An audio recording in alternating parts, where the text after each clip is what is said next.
வணக்கம். துலாம் ராசி அன்பர்களே, இனிய வணக்கம்.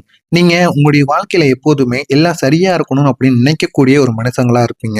ஏதாவது ஒரு தவறு நடந்தா கூட அதை நினைச்சு நீங்க மிகவும் வருத்தப்படுவீங்க. அந்த மாதிரி ஒரு நபராக நீங்க எப்போதுமே உங்களுடைய வாழ்க்கையில இருப்பீங்க. அந்த ஒரு எண்ணம் தாங்க உங்களுடைய நல்ல மனசின் ஒரு அடையாளமாக இருக்கும். ஆனா அந்த எண்ணம் உங்களுடைய வாழ்க்கையில பல சிக்கல்களுக்கும் காரணமாக இருக்கும். ஏன் அப்படின்னா உங்களுக்குள்ள ஒரு நல்ல மனசு அப்படிங்கிறது எப்போதுமே இருக்கும். ஆனா அந்த ஒரு நல்ல மனசை சில கெட்டவங்க உங்களுடைய நல்ல மனசை பயன்படுத்திட்டு போயிடுவாங்க. ஆனா அது உங்களுக்கு தெரியாமலே போயிடும். நீங்க எல்லாரும் வேணும், எல்லாரும் சமநிலையில இருக்கணும் அப்படின்னு நீங்க உங்களால முடிந்த அளவுக்கு என்னெல்லாம் பண்ணணுமோ அதெல்லாம் நீங்க பண்ணி கொண்டு இருப்பீங்க. ஆனா அதெல்லாம் எத்தனை நாட்களுக்கு உங்களுக்கு நன்மைகளை கொடுக்கும் அப்படிங்கிறது தெரியாது. உங்களுடைய எண்ணங்கள் தாங்க நல்ல எண்ணங்கள் உங்களிடம் இருக்கும். அதனால அந்த நல்ல எண்ணங்களுக்கு பல சிக்கலான விஷயங்கள்ல கூட நீங்க மாட்டிக்கொண்டு என்ன செய்யறதுன்னு தெரியாம நீங்க முழிச்சு கொண்டு இருப்பீங்க. இந்த மாதிரி அனுபவங்களை நிச்சயமா உங்களுடைய வாழ்க்கையில இருந்திருக்குங்க. ஒரு விஷயம் நடந்திருக்கும் உங்களுடைய வாழ்க்கையில. உங்களுடைய குடும்பத்துல ஒரு பிரச்சனை இல்ல அப்படின்னா இரு பேருக்குள்ள ஏற்பட்ட ஒரு சண்டையை சரி பண்ணணும் அப்படின்னு நீங்க நடுவுல போய் நின்றுருப்பீங்க. இதுல ஏதாவது ஒண்ணு நடந்திருக்கும். உங்களுடைய குடும்ப சண்டையா இருக்கட்டும், உங்களுடைய நண்பர்களுக்குள்ள இருக்கக்கூடிய சண்டையா இருக்கட்டும், இல்ல அப்படின்னா கணவன் மனைவிக்குள்ளேயோ இல்லைன்னா இன்னும் இருவருக்குள்ளேயோ, அது ஆண்களோ பெண்களோ யாருக்குள்ளாவது ஏதாவது ஒரு சண்டை சச்சரவு ஏற்பட்டிருக்கும். ஆனா அவங்க சண்டை போடக்கூடாது, அந்த ஒரு சண்டையை போய் நம்ம நிறுத்தி காட்டணும், அவங்க அதனால ரொம்ப சந்தோஷப்படுவாங்க அப்படின்னு நீங்க போய் அந்த ஒரு சண்டையை நிறுத்தணும்னு போய் நின்று. ஆனா யாருக்கும் கஷ்டம் வரக்கூடாதுன்னு இருவரையும் நீங்க சமாதானப்படுத்த முயற்சியும் செய்து கொண்டும் இருப்பீங்க.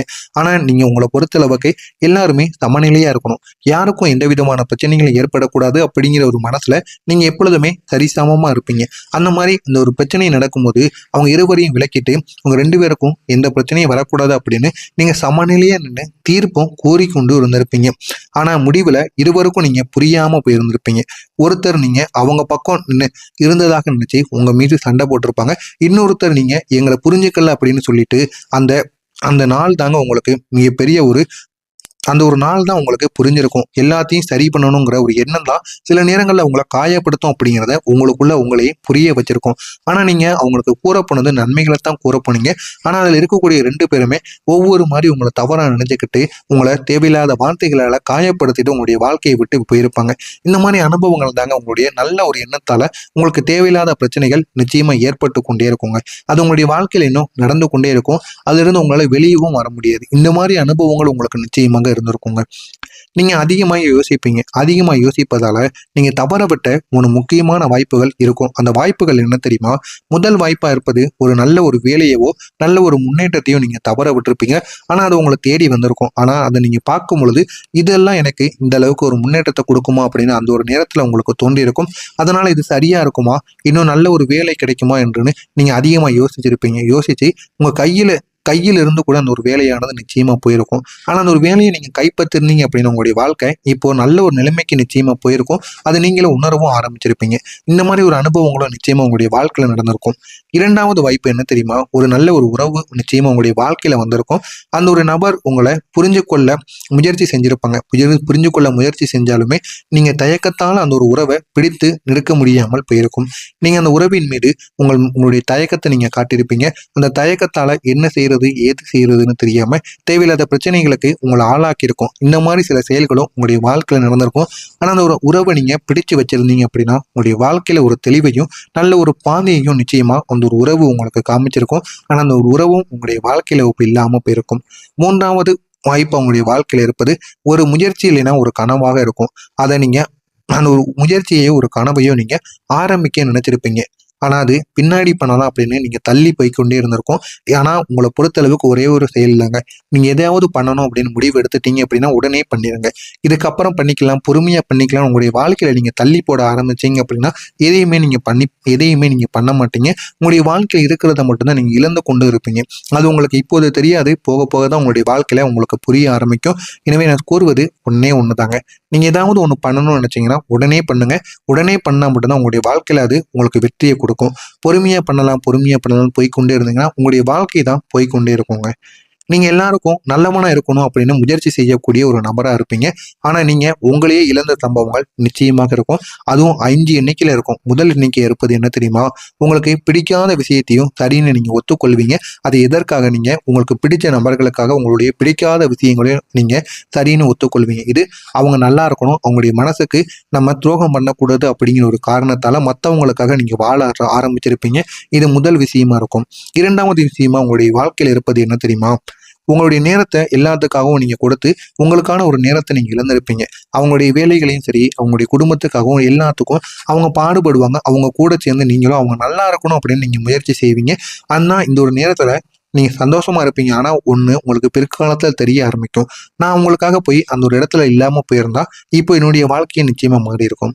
அப்படின்னு உங்களையே நீங்க உணர ஆரம்பிச்சிருப்பீங்க. இதனால உங்களுடைய நேரத்தை நீங்க அவங்களுக்காக செலவு பண்ணியிருப்பீங்க.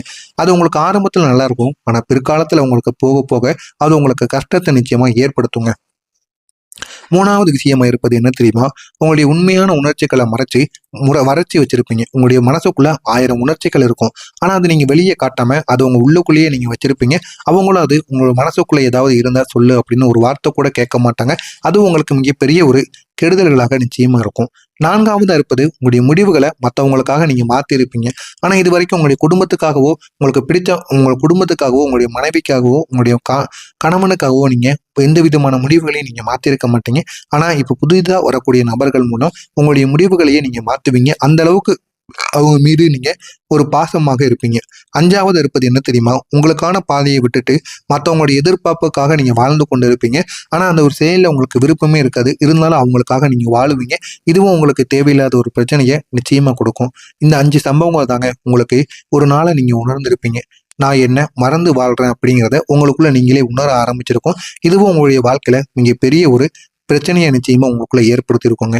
ஆனா இனி வரக்கூடிய இந்த ஒரு நாளுக்கு பிறகு உங்களுடைய வாழ்க்கையில எப்படி உங்களுடைய வாழ்க்கை மாறுது அப்படிங்கிறத மட்டும் நீங்க காத்திருந்து பாருங்க. நான் இது வரைக்கும் கூறிய எல்லா விதமான செயல்களும் உங்களுடைய வாழ்க்கையில நடந்திருக்கா இல்லையா அப்படிங்கிறத கமாண்ட் வழியாக கூறுங்கள். மறக்காம இனிமே நடக்க போவது என்ன அப்படிங்கிறத தெரிஞ்சுக்க மறக்காம நம்மளுடைய சேனலை சப்ஸ்கிரைப் பண்ணி வச்சுக்கோங்க. இனிமே உங்களுடைய வாழ்க்கையில வரக்கூடிய இந்த ஒரு நாளுக்கு பிறகு உங்களுடைய வாழ்க்கையில ஒரு தெளிவானது உங்களை தேடி வரும். இது வரைக்கும் தெளிவில்லாம எல்லா விதமான முடிவுகளையும் எடுத்திருப்பீங்க. ஆனா இனிமே ஒரு தெளிவு உங்களுக்கு நிச்சயமா பிறக்கும். அந்த தெளிவு உங்களுக்குள்ள பிறந்து நீங்க எதை செய்யணும், எதை விட்டுறணும் அப்படிங்கிறத உங்களுக்கு புரிய வைக்கும். நீங்க யோசிக்காம எடுக்கக்கூடிய சில முடிவுகள் கூட இனிமே சரியானதாக மாறிவிடும். அந்த முக்கியமான முடிவுகள் உங்களுடைய முன்னிலைப்படுத்தி உங்களை வாழ ஆரம்பிக்க வைக்கும். எனவே நீங்க முடிந்த அளவுக்கு உங்களை நம்பி வாழுங்க. உங்களுடைய வாழ்க்கை நிச்சயமா உயரும். நீங்க இத்தனை நாட்கள் ஒரு பதிலுக்காக நீங்க காத்து கொண்டு இருந்திருப்பீங்க. நான் இந்த பாதையில போகணுமா இல்லையா அப்படிங்கிற ஒரு கேள்விக்கு பதில் தெரியாம கூட நீங்க நிச்சயமா இருந்திருப்பீங்க. ஆனா இனிமே உங்களுடைய பாதையில போதுமான அளவுக்கு உங்களுக்கு வெற்றியானது கிடைக்கும். அந்த ஒரு பதில் இந்த ஒரு நாள் திடீரென்று உங்களுக்கு நிச்சயமா கிடைக்கும்.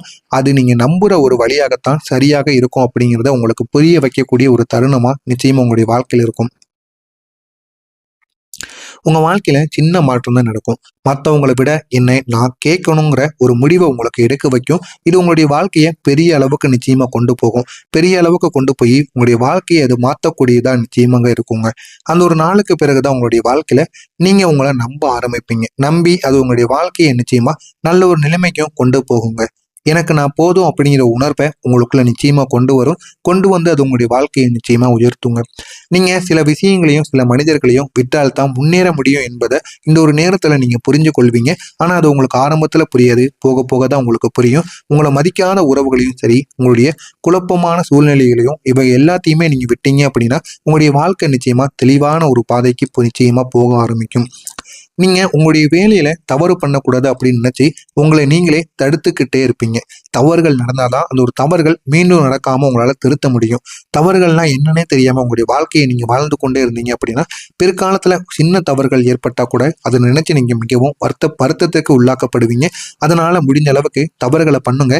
ஆனா மீண்டும் அந்த ஒரு தவறை நீங்க பண்ணாத அளவுக்கு பார்த்துக்கோங்க. அப்படி இருந்தாலே போதுங்க, உங்களுடைய வாழ்க்கை நிச்சயமா உயருங்க. ஆனா அந்த ஒரு நாள்ல உங்களுக்கு நிச்சயமா இது புரிய ஆரம்பிக்கும். தவறு செஞ்சாதான் நான் கத்துக்க முடியும் அப்படிங்கிற ஒரு உணர்வு உங்களுக்குள்ள நிச்சயமா தோன்றும். அந்த ஒரு உணர்வு உங்களுக்குள்ள எப்பொழுது தோணுதோ அப்பொழுது தாங்க உங்களுடைய வாழ்க்கையில ஒரு முன்னேற்றம் கிடைக்கும். அது வரைக்கும் உங்களுக்கு முன்னேற்றம் கிடைக்காம பிரச்சனைகள் மட்டும்தான் கிடைச்சு கொண்டு இருந்திருக்கும். ஆனா இது உங்களுக்கு பொறுமையாகத்தான் புரியும். பொறுமையாக புரிஞ்சாலும் அது உங்களுடைய வாழ்க்கையை நல்ல ஒரு நிலைமைக்கு மாற்றக்கூடிய ஒரு விஷயமா நிச்சயமாக இருக்குங்க. இந்த ஒரு நாளுக்கு பிறகு நீங்க யோசிக்காம ஒரு விஷயத்தை தொடங்குவீங்க.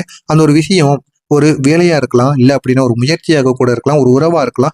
எதுவாக இருந்தாலும் அது மெதுவான நல்ல பலன்களை உங்களுக்கு கொடுக்க ஆரம்பிக்கும். உடனடியாக பலன்களை கொடுக்காம மெதுவாக கொடுக்கும். மெதுவாக கொடுத்தாலும் அது உங்களுடைய வாழ்க்கையில நல்ல ஒரு மாற்றத்தை நிச்சயமா கொடுக்கக்கூடியதா இருக்கும். உங்களுடைய வாழ்க்கையில நடந்த எல்லா குழப்பங்களுக்கும் இந்த ஒரு முடிவு எல்லா தீர்வாகவும் நிச்சயமா மாறும். எனவே இதை நீங்க முடிஞ்ச அளவுக்கு புரிஞ்சுக்கோங்க. இது உங்களுடைய வாழ்க்கையை நிச்சயமா மாற்றும். இனிமே நீங்க எடுத்துக்கொள்ளக்கூடிய பாதை நேராக இருக்கும். இதுவரைக்கும் நீங்க எடுத்த பாதைகள் நேராக இல்லாம இருந்திருக்கும். ஆனா இனிமே நீங்க எடுக்கக்கூடிய எல்லா விதமான பாதைகளும் நேரா இருக்கும். உங்களை நீங்களே நம்பி முன்னேற ஆரம்பிப்பீங்க. உங்களுடைய வாழ்க்கை நிச்சயமா ஒரு நல்ல நிலைமைக்கு போகும் அப்படிங்கிறத நீங்களே உணர ஆரம்பிப்பீங்க. அந்த அளவுக்கு ஒரு பெரிய மாற்றமா நிச்சயமா இருக்கும். இன்னைக்கு கிடைக்க போறதை நோக்கி நீங்களே செல்லுங்க. அது உங்களுடைய மனநிலையை நிச்சயமா உயர்த்தும். உங்களையும் நிச்சயமா உயர்த்தி நல்ல ஒரு நிலைமைக்கும் போக வைக்கும். அதற்கு நீங்க உங்களை நம்பணும். உங்களை நம்பினா மட்டும்தான் அது உங்களுடைய வாழ்க்கையில நிச்சயமா நடக்கும். உங்களை நம்பி இனிமே நீங்க உங்களுடைய வாழ்க்கையில இறங்கி பாருங்க. அது உங்களுடைய வாழ்க்கையில மிக பெரிய அளவுக்கு நன்மைகளை தேடி கொடுக்கும். மறக்காம இது அனைத்தும் உங்களுடைய வாழ்க்கையில நடக்கா இல்லையா அப்படிங்கிறத கமெண்ட் வாயிலாக கூறுங்கள். இதில் ஏதேனும் சந்தேகங்கள் இருந்தாலும் அதனையும் நீங்கள் கேளுங்கள். அதற்கும் நான் உங்களுக்கு பதிலளிக்கிறேன். மறக்காம நம்முடைய சேனலுக்கு மட்டும் நீங்க புதிய பார்வையாளராக இருப்பின் மறக்காம நம்மளுடைய சேனலை சப்ஸ்கிரைப் செய்து வைத்துக் கொள்ளுங்கள். நன்றி, வணக்கம்.